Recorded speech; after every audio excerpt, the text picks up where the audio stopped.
네, 감사합니다. 우리 좌우존으로 이렇게 인사했으면 좋겠습니다. 감사합니다. 네, 우리 하나님께 감사는 사람에 대한 또 감사가 같이 이어져야 되는 것 같습니다. 오늘 추수감사 채플로 여러분과 함께 말씀 전하게 되어 참 감사한 것 같아요. 먼저 전하기 전에 양해의 말씀. 사실은 원래 제가 토요일날 항상 오면 이제 주일 저희 교회 예배와 이 채플 예배를 준비를 해요. 근데 주일 예배 원래 사도행전 말씀 준비해놨다가 이 토요일날 채플 예배 설교를 준비했는데 이 채플 설교가 너무 좋은 거예요. 그래서 어제 교회에서 썼습니다. 그래서 원래는 다른 본문 해야 되는데 본문 바꿔 이 설교로 했다는 걸 좀 양해해 주시고 우리 같이 말씀 나누도록 하겠습니다. 추수감사절, 여러분 추수감사절은요 1620년 이제 9월 28일입니다.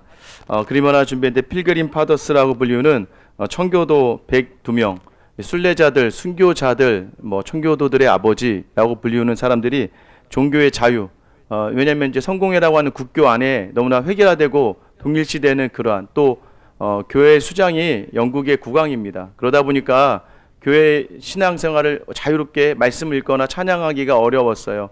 그들이 청교도들이 102명이 메이플라워라는 배를 타고 이제 영국에서부터 미국으로 출항을 합니다. 그래서 도착한 곳이 지금의 보스턴 지역인 플리모스라고 하는 지역에 도착을 해요. 이제 도착하고 나서 그들은 너무 기뻤습니다. 이제 우리는 온전하게 하나님께 예배하고 찬양하며 말씀 읽고 우리 신앙생활을 할 수 있을 거라고 생각했어요. 그리고 그들이 가져온 보리와 밀을 이제 땅에 뿌리기 시작했습니다. 그런데 이 농사가 망해버립니다. 아무런 수출이 일어나지 않는 거예요. 첫 해에도 망했고 둘째 해도 망했고 결국에는 3년 후가 지나서야 그때 첫 소득을 얻게 됩니다. 그런데 그 과정 속에서 이제 함께 모인 청교도들이 이 첫 수확, 이 수확의 기쁨은 오직 하나님께서 주신 것이다 라고 이야기하면서 함께 모여서 이 추수 감사의 기쁨을 나누게 됩니다. 그러면서 그때 당시에 윌리엄 프레드퍼드라고 하는 이 지도자의 고백이 이런 고백이 있어요. 위대한 하늘 아버지가 많은 곡식을 거두고 숲에 사냥감이 많고 바다에 생선으로 가득하고 모든 위험에서 구해 주셨기에 우리의 자원하는 마음을 담아 감사절을 지냅니다. 이 감사의 시작이 미국의 추수감사절이 됩니다. 그래서 링컨 때 11월 넷째 주, 이제 11월 올해는 이제 11월 27일일 거예요. 11월 넷째 주를 추수감사절로 지내게 됩니다. 아시는 바와 같이 이제 한국 교회가 특별히 한국 교회가 이 미국의 북장로교, 또 캐나다의 남장로교, 또 호주에 있는 장로교 영향을 많이 받습니다. 초기 한국 교회가. 그래서 100년 전 선교사들이 이 땅에 들어와서 당연히 그들이 했던 것처럼 이 감사절을 지내게 됩니다. 그런데 한국의 상황을 고려해서 평일은 안 되니까 11월 셋째 주로 장로교단은 정해서 추수 감사 주일로 지내게 됩니다. 딱 요쯤이 추수가 다 끝날 무렵이 되는 거예요. 그래서 여러분 아는 바와 같이 다른 교단, 감리교단이나 순복음교단, 다른 교단의 교회들은 약간 추수감사주의를 드리는 시기가 좀 다릅니다. 우리랑은 좀 달라요. 왜냐하면 우리랑 표현이 죄송합니다. 우리가 아니죠. 다 우리인데. 왜냐하면 교단의 특징이 이제 청교도의 영향을 받은 교단과 또 그렇지 않은 교단. 그런데 그렇지 않은 교단도 보니까 추수감사 이 주일은 좋은 거예요. 우리나라 농번기가 끝나고 모두가 모여서 감사하는 자리. 그래서 약간의 시기가 각 교단마다 조금 다르다는 것을 여러분이 아시면 될 것 같아요. 왜 이 얘기를 하고 시작하냐면 여러분 처음도 두 번째도 그들은 말씀 붙들고 가면 당연히 큰 복과 은혜가 임할 줄 알았어요. 그런데 그 땅은 척박했습니다. 그 땅은요 자신들 받아들이지 않았어요. 나중에 보다 보면 인디언의 도움을 좀 받아서 이 농사가 진행됩니다. 그러면서 그 땅에 첫 수확이 나오고 감사절을 지내게 되는 거예요. 이런 믿음의 자리가요 바로 아름다운 열매가 맺어지지 않습니다. 어떻게 보면 이 이야기는 우리의 믿음의 자리를 이야기하는 거예요. 우리가 기대하고 소망한 것처럼 바로 열매가 맺어지는 삶을 우리가 사는 게 아니에요. 그러나 하나님을 신뢰하고 나아가는 자리, 여러분 그 자리를 통해서 하나님은 놀라운 일을 우리에게 행하실 줄 믿으시기를 축원합니다. 추수감사절, 추수감사 체프를 드리면서 어떤 생각이 들었냐면 바울이 가장 감사한 교회를 생각해 보니까 빌립보 교회였어요. 여러분 빌립보 교회는 바울이 제일 먼저 유럽에 가서 세운 교회입니다. 그리고 그 교회를 통해서 바울은 전도할 때마다 큰 도움을 받아요. 빌립보 교회는요 바울의 전도의 모든 자리를 돕습니다. 심지어는 지금 이 빌립보서를 쓰고 있는 이 지금의 상황, 바울이 지금 감옥에 갇혀 있어요. 감옥에 갇혀 있는데도 불구하고 그는 가장 감사한 교회인 빌립보 교회에 빌립보서라는 이 책을 통해서 그의 감사의 마음을 전합니다. 그리고 내가 너희를 생각할 때마다 감사하노니, 특별히 또 기쁨이라는 단어를 많이 사용해요. 그럼 저는 저와 여러분이 감사를 담는 자리, 감사하는 크리스찬, 감사하는 성도로 살아가는 자리는 무엇일까? 오늘 빌립보 교회로 향하는 이 바울의 서신서를 통해서 우리가 한번 감사의 삶을 어떻게 만들어 가야 되는지를 나눠보도록 하겠습니다. 제일 먼저는요, 여러분, 감사는요 기쁨의 믿음에서 시작된다는 거예요. 기쁨의 믿음. 4절 말씀을 같이 한번 읽어볼게요. 시작. 주 안에서 항상 기뻐하라. 내가 다시 말하노니 기뻐하라. 이 카이레테라고 하는 단어는 명령형입니다. 여러분, 명령하는 거예요. 죄송하지만 여러분, 믿음이 있는 분들은 기뻐하시기를 축원합니다. 이건 명령이에요. 그래서 기쁨이라는 건요, 선택이 아니에요. 기쁨이라는 것은 순종입니다. 기쁨은 우리가 선택해서 기뻐하고 안 기뻐하는 게 아니에요. 여러분, 우리는 기쁨이라는 단어가 우리에게 하나님이 주시는 명령으로 받아야 되는 거예요. 그런데 명령인데 그 앞에 뭐가 있어요? 항상이라는 단어가 있어요. 판토테라고 합니다. 이것은 습관적으로를 넘어서서 영적인 표현으로 하자면 우리의 기쁜 영성의 기본 태도가 기쁨이라는 것을 놓치지 말라는 겁니다. 여러분, 기뻐하는 건 명령이고 그 기쁨의 자리는 우리에게 습관적으로 영적으로 늘 태도로 취해야 될 자세라는 거예요. 그런데 여러분, 정말 기쁘십니까? 아침에 보시니까 어떠세요? 옆에 있는 분 한번 얼굴 한번 보시면서 기쁘세요? 이렇게 한번 물어보세요. 그죠? 기쁘세요? 여러분들 지금 아침, 월요일 아침, 제가 오늘 아침에 일찍 와서 화장실에 있는데 어떤 분이 화장실 들어오면서 오늘 회사 나가기 진짜 싫었다 하면서 이렇게 시작하시더라고요. 보니까 정말 우리 분은 아니었습니다. 16층이니까 아마 다른 회사 분이었던 것 같아요. 저희는 아니에요. 로고스 아니었습니다. 정말 힘들죠. 기쁨으로 서기가 굉장히 어려워요. 기쁨으로 있기가. 그런데 여러분, 기쁨으로 있을 수 있는 이유를 오늘 본문 4절 맨 앞에 이야기합니다. 뭐라고 얘기해요? 주 안에서. 여러분, 이 주 안에서 엔큐리오, 이게 굉장히 우리에게 중요해요. 우리의 기쁨은 항상 있을 수밖에 없는데 어디에 있다면, 여러분이 주님 안에 있다면 여러분들 기쁠 수밖에 없다는 거예요. 여러분, 이게 바로 감사의 시작이 되는 겁니다. 우리는 기쁨을 무조건 명령으로 이루어내야 되는데, 항상 이루어내야 되는데, 그런데 그게 가능한 게 바로 주님 안에 있을 때라는 거예요. 여러분 아십니까? 주님 안에 두지 않는 삶이요, 어떤 삶이에요? 여러분, 주님이 없는 삶은요, 세상을 향합니다. 돈이 있어야지 행복하다고 생각해요. 기쁘다고 생각해요. 자식이 잘 돼야 기쁘다고 생각해요. 또 관계가 좋아야 기쁘다고 생각해요. 그런데 제가 본 많은 사람들 중에 다 그러지 않았습니다. 강남에 아무리 돈이 많은 부자도, 또 아무리 건강하신 분이라 할지라도, 자녀가 유복하고 자녀가 아무리 잘 돼도 여러분, 그들에게는요 고통이 있고 아픔이 있고 기쁨이 있지 않더라고요. 오직 여러분, 주님 안에 있을 때 참 기쁨이 있다는 것을 놓치지 않는 여러분 되시길 예수님의 이름으로 축원합니다. 여러분, 왜 이게 좋냐면, 저는 저희 교회 파송 선교사분이 한 분 계세요. 탄자니아에 여자 혼자 파송을 했습니다. 뭐 결혼도 안 하고, 또 거기 가서 매일 하는 것이 아이들 막 산으로 들로 다니면서 마사이족 아이들 챙기고, 되게 힘들고 어려울 것 같은데요, 그 선교사님의 얼굴에 한 번도 미소가 떠나진 않습니다. 제가 굉장히 참 감사하고, 이 전화 통화할 때마다 같이 있으면 기뻐요. 여러분, 기쁨이 있는 사람하고 함께 있으면요, 기쁨을 같이 나누게 됩니다. 여러분, 저는 여러분들이 오늘 하루 서 있는 모든 자리에서 함께하는 사람들에게 그 기쁨을 나눌 수 있게 되기를 예수님의 이름으로 축원합니다. 그래서 기쁨은요, 감사의 시작입니다. 여러분, 다시 한번 여러분 결단하셔야 돼요. 순종하세요. 기쁨은 순종이다. 그래야 감사의 시작이 된다. 두 번째는요, 감사는요 관용의 열매를 통해서 드러나게 된다. 감사하는 사람, 여러분, 감사한 사람에게 나타나는 모습 중에 하나가 관용이라는 거예요. 5절 말씀 우리 한번 같이 읽어볼게요. 시작. 너희 관용을 모든 사람에게 알게 하라. 주께서 가까우시니라. 여러분, 관용이 뭐예요? 관용은 다른 사람의 잘못을 너그럽게 받아들이고 용서하는 게 관용이라는 뜻입니다. 그런데 오늘 본문에 쓰이는 에피에이키스라는 이 관용이라는 단어는요, 그냥 가장 고귀한 인격을 가져라 라는 의미예요. 가장 고귀한 인격, 이것이 무엇일까? 여러분 이것을요, 우리가 참 존경하는 마틴 로이드 존스 목사님은 이렇게 세 가지로 정의합니다. 첫 번째는 자기 권리를 포기하는 것이다. 두 번째는 너그러운 상태를 유지하는 것이다. 세 번째는 적극적이고 능동적으로 다른 이를 향해 배려하는 것이다. 여러분 이걸 이루기가 굉장히 어려워요.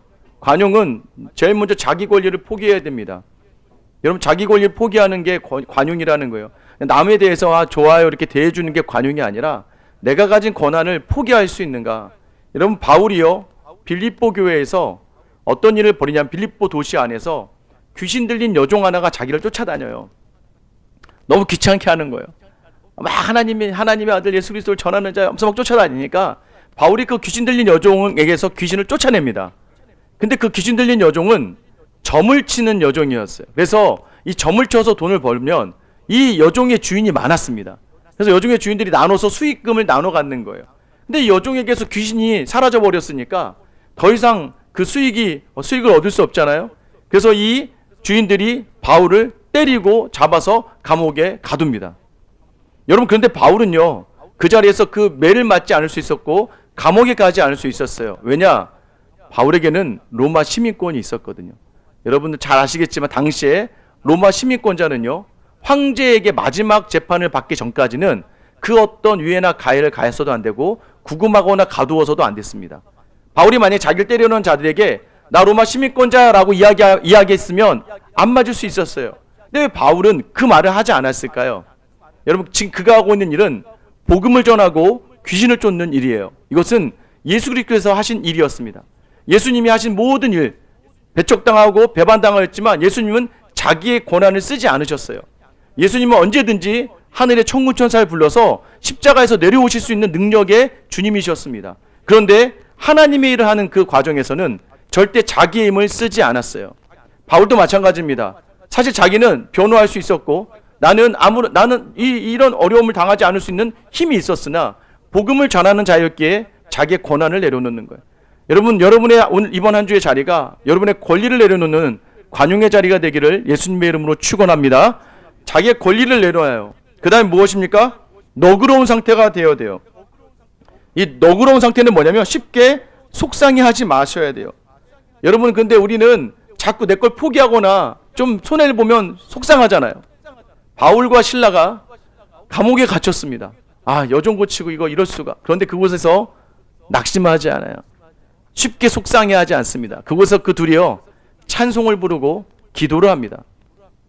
여러분 이게 믿음의 사람이에요. 감옥이 더 이상 감옥이 아닌 거예요. 그들에게는 아무런 문제가 되지 않습니다. 그 안에서 속상해하지 않아요. 여러분 그 자리 여러분 이게 너그러운 마음이라는 거예요. 여러분에게 저는 너그러운 마음에 관용 있게 되기를 축원합니다. 세 번째는 뭐였어요? 적극적이고 능동적으로 다른 사람을 배려하는 거예요. 자, 그 와중에 기도하는 중에 옥이 막 흔들리다가 무너집니다. 문이 열려요. 그러니까 이제 사람들이 막 우왕좌왕하겠죠. 특히 간수가 깜짝 놀래요. 죄수가 다 도망한 줄 알아요. 그래서 간수가 자결하려고 합니다. 왜 자결하려고 하냐면 당시 간수는요 죄수가 도망하면 죄수가 지은 죄를 자기가 다 감당해야 돼요. 그래서 잘못하면 십자가형 이런 건 굉장히 무섭거든요. 간수가 그 고통을 당하느니 난 죽어버리겠다고 해서 자결하려고 할 때 여러분 바울이 적극적으로 그에게 다가갑니다. 나 도망가지 않을 테니까 너 자결하려고 하지 마. 그리고 그 자리 그대로 있어라 라고 이야기합니다. 간수가 물어요. 그럼 나는 어떻게 해야 됩니까? 라고 묻습니다. 여러분 그때 바울이 했던 유명한 말 사도행전 16장 31절 우리 같이 한번 큰 목소리로 읽을게요. 시작. 주 예수를 믿으라. 그리하면 너와 내 집이 구원을 받으리라. 여러분 간수의 가정이 구원을 받는 놀라운 일이 일어납니다. 여러분 보세요. 관용은 결국 누군가를 살려냅니다. 관용은 죽어가는 영혼을 살려내고 예수를 모르는 이들에게 예수를 전하는 자리로 인도되어지는 거예요. 여러분 관용의 마음이 있습니까? 저는 여러분에게 관용의 삶을 살아가기를 간절히 소망합니다. 이게 바로 감사하는 사람이 드러낼 수 있는 좋은 모범이에요. 감사하는 사람이 어떻게 관용이 없어요? 받은 만큼 나누게 되어 있는 건 아닌가요? 여러분 특별히 저는 여러분에게 부탁해요. 여러분 안에 있는 것들을 마음 다해 좀 관용하며 섬길 수 있게 되기를 축원합니다. 여러분 너무 미워하지 마세요. 여러분 너무 여러분 안에 담아둔 많은 것들, 싫어하는 모습들 또 대적하는 모습들, 여러분 그 마음에 용서를 좀 담아내시기를 축원합니다. 왜냐 여러분을 위해서예요. 그거 담아봐야 여러분 힘들어요. 그 사람 생각하면 계속 속이 뒤집어지잖아요. 그때 그 상황 생각하면 계속 마음이 어렵잖아요. 그럼 자꾸 안 좋은 거 생각하면서 여러분의 지금의 자리를 무너뜨리지 마시고 여러분 그 상황과 사람을 용서하시고 더 나아가 여러분 자신을 용서하시기를 축원합니다. 여러분 여러분의 상처에 여러분 매여 있지 마세요. 내가 왜 그때 그랬을까? 나는 왜 그랬을까? 여러분 그것 또한 내려놓는 게 바로 관용이라는 거예요. 너그럽게. 그래서 다른 사람을 용서할 수 있는 사람이 자기 자신을 용서할 수 있고, 이 용서의 시작은 어디에서부터 시작되느냐? 바로 오늘 바울이 그러한 모습을 보였고 예수님이 먼저 보여주셨기 때문이에요. 이것은 누구만 가능한 거예요? 감사한 삶을 산 사람만 가능한 거예요. 저는 이번 한 주 여러분들이 넉넉하게 다른 사람을 용서할 수 있게 되기를 예수님의 이름으로 축원합니다. 착하게 살아야 돼요, 여러분. 착하다는 건 그냥 아무 말 안 하고 조용히 있다는 게 착한 게 아니에요. 적극적으로 나의 것을 내려놓으며 나의 것을 넉넉한 마음을 가지고 적극적으로 다른 사람을 배려해 주는 거예요. 여러분 언젠가 여러분도 그 자리에 서게 될 수 있고 여러분의 자녀가 그 상대방이 될 수 있다는 거, 여러분 인생의 자리가 어떻게 될지 몰라요. 여러분 하나님께서 이 자리를 기억하신다는 겁니다. 그리고 세 번째는요, 감사는요 맡김의 신앙으로 완성된다. 감사는요 온전히 맡기는 사람의 그 신앙을 통해 완성된다는 거예요. 우리 6절 말씀 같이 한번 읽어볼게요. 시작. 아무것도 염려하지 말고 다만 모든 일에 기도와 간구로 너희 구할 것을 감사함으로 하나님께 아뢰라 라고 되어 있어요. 염려하지 말라. 여러분 염려하지 말라라고 이야기해요. 아까 깜짝 놀랐어요. 우리 이산화 부장님이 염려하지 말라라고 읽더라고요. 그죠? 우리 성경에는 여러 염려하지 말고였죠. 근데 제가 하려는 말을 딱 하신 거예요. 여기도 명령형이거든요. 염려하지 말아라. 아까는 뭐였어요? 기뻐해라. 지금은 염려하지 말아라. 이것도 명령형입니다. 여러분 염려라는 건 뭐예요? 여기 염려란 단어는 마음을 두 개로 나누다라는 뜻이에요. 뭐 쉽게 마음을 찢어라, 마음이 찢어지다라는 뜻이거든요. 이런 마음이 찢어지면 어때요? 마음이 어려워지죠. 그게 바로 염려입니다. 그 자리에 있지 말고 뭐 하라는 거예요? 기도와 간구하라는 거예요.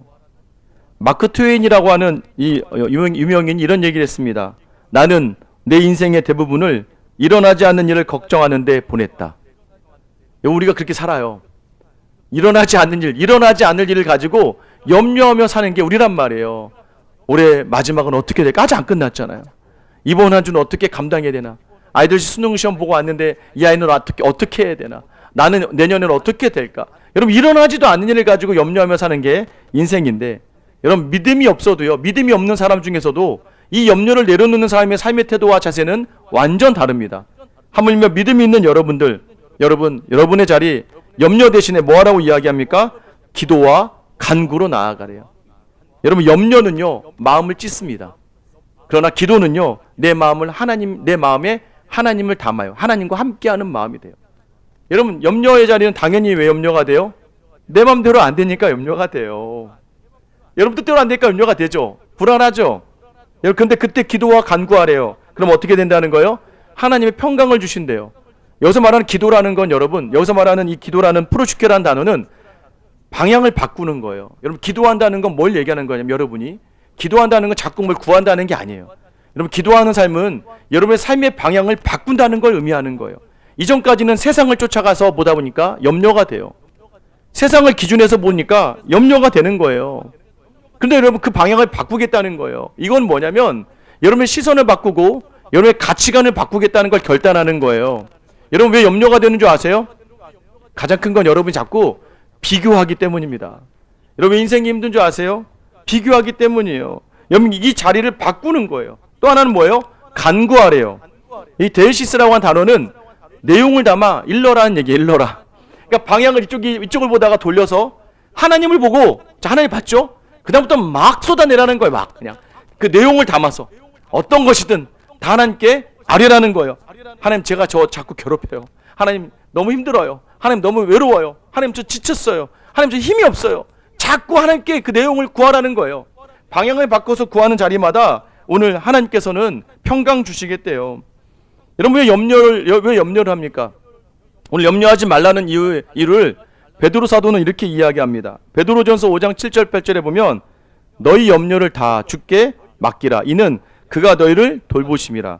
근신하라 깨어라. 너희 대종 마귀가 우는 사자같이 두루다니며 삼킬 자를 찾나니. 보시죠. 염려하면요 마귀가 그 틈을 노린다는 거예요. 세상이 그 틈을 노린대요. 염려하는 사람은요 무너질 수밖에 없어요. 왜? 그가 마귀가 우는 사자처럼 그 자리를 치고 들어가겠다는 거예요. 여러분, 그래서 염려하는 사람은 무너질 수밖에 없습니다. 염려 대신 뭐 하라고요? 기도와 간구하라고요. 이거를 베드로 사도는 5장 9절에 너희는 믿음을 굳건하게 하여 그를 대적하라. 대적하는 게 뭐예요? 기도하고 간구하는 거예요. 그 뒤로 바로 이는부터 한번 같이 읽어볼게요. 시작. 이는 세상에 있는 너희 형제들도 동일한 고난을 당하는 줄을 알미라. 제가 아까 말씀드렸죠. 왜 염려한다고요? 비교하니까. 쟤는 있고 나는 없고, 쟤는 잘 되고 나는 안 되고, 그러니까 염려가 생기거든요.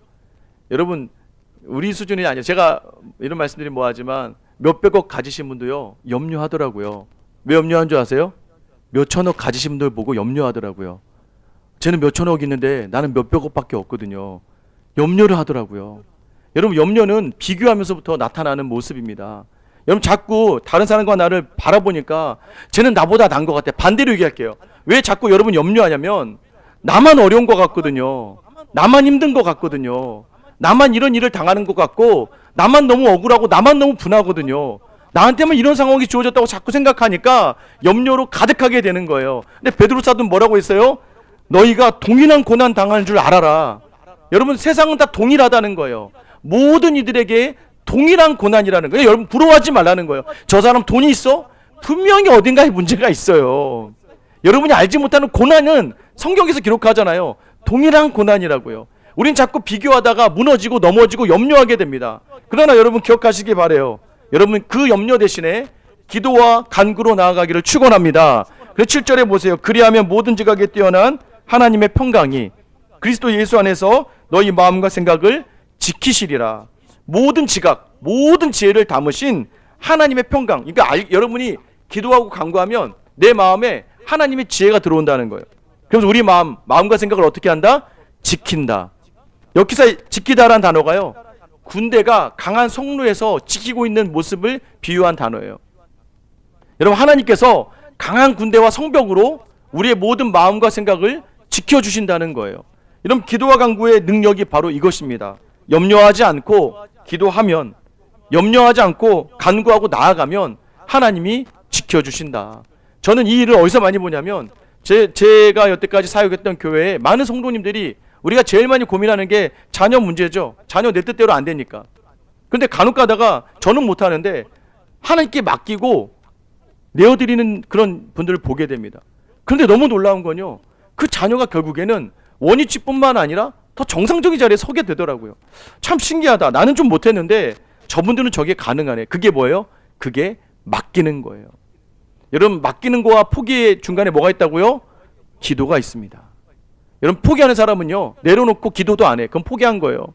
아이 뭐 얘 얘기해봤자 뭐 저 사람 얘기해봤자 뭐 이 상황 놔둬봤자, 그러면 그 사람 포기한 거예요. 그냥 포기한 거예요. 그러나 기도하는 사람은요 내려놓는 거고요. 주님께 맡기는 거예요. 여러분, 그 자리를 주님께서는 기억하시고 세상이 줄 수 없는 평강을 주시는 줄 믿으시길 축원합니다. 그래서 여러분, 뭐라고 말씀드렸어요? 기쁨의 순종, 관용을 베풀어, 그 다음 더 나아가서 염려를 온전히 맡기는 신앙. 여러분, 이 신앙을 통해서 감사가 완성되는 거예요. 우리 옆에 있는 분에게 이렇게 한번 인사했으면 좋겠습니다. 감사로 삽시다. 여러분, 감사로 사세요. 다시 한번 옆에 있는 분에게 인사했으면, 이렇게 인사할게요. 염려하지 마세요. 잘 될 겁니다. 그 뒤에는 이렇게 혼자에게 얘기했어요. 제가 기도할 거니까. 여러분, 기도하세요. 옆에 있는 분 위해서. 그 기도하면 그 염려를 평강으로, 감사로 인도해 줄 줄 믿습니다. 오늘 이 시간 이런 102명의 이 연약한 청교도인이 미국이라고 하는 엄청난 나라의 시작이 됩니다. 그 나라가 이 한국 땅에도 퍼져서 이 한국 땅을 지금의 나라로 설 수 있게끔 그 모든 자리에 시작이 되는 거예요. 여러분, 기억하시기 바랍니다. 지금 바울이요 감옥 안에 있단 말이에요. 근데 바울은요 감옥 안에 있다고 생각하지 않아요. 바울은 주 안에 있다고 생각합니다. 주 안에 있다 보니까 감옥 안에 있는 삶이 감옥이 아닌 거예요. 여러분을 주님이 여러분을 감옥 안에 있는 삶이 아니라 주님 안에 있는 삶으로 부르시며 감사의 삶으로 초대하고 계십니다. 오늘 기뻐하라, 순종하시기 바랍니다. 관용을 베풀어라, 너의 넉넉함을 보여라. 염려 대신에 기도와 간구로 하나님께 맡기며 나아가면 여러분 반드시 더 감사로 치우는 여러분의 인생이 될 줄 믿습니다. 우리 시간 찬양할게요.